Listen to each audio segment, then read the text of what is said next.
juzi hapa sawa. Juzi hapa nakumbuka nilikuwa nimetoka na gari.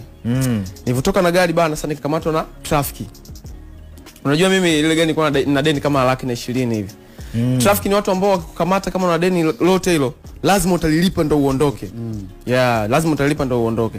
Hasa traffic akanibananisha akaniambia hii deni mpaka ulilipe ndo uondoke. Mbaya zaidi walinijua. Kwa hivyo nijua akataka wanifanyie makusudi. Wakaniambia deni mpaka ulipe ndo unafanyaje? Uchimbe. Unaondoka, hiyo ni 120. Nikasema sawa, hii hela nitaitoa lakini nitaifanyia kazi. Kazi mtaifanyia. Nikamwambia afande, kwa hapa sina hela, naomba mnipeleke tu kituoni.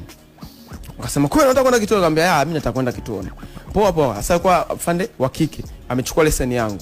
Wakasema afande wa kike hawezi kumpeleka mtuhumiwa wa kiume kituoni, lazima aje wa kiume. Ikabidi utafute wa kiume akaletwa pale. Nikasema naanza na huyu wa kiume. Sasa ameingilia msala ambao hujui. Tukaingia mle kwenye gari, nikasema lazima ataifanyia kazi. Amekaa tu, mimi sina driving. Nikamwambia kaka, funga huo mkanda. Funga mkanda pale, safari kaanza kunielekeza. Bana tunaenda kituo cha usalama, utafika pale. Mimi nishaelewa. Tukaanza safari bana. Nimefika pale usalama, nikapitiliza kidogo.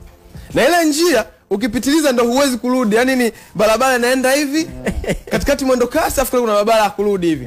Nikamwambia sasa sikia kaka, nigeuze hapa tuvunje sheria au tuitafute Ubungo roundabout. Unaona? Akanambia acha upuuzi wewe. Unafanya makosa soma kusudi. Mimi nikukuelewa vizuri, nimechanganya. Akanambia basi tuitafute Ubungo. Nikamwambia sawa.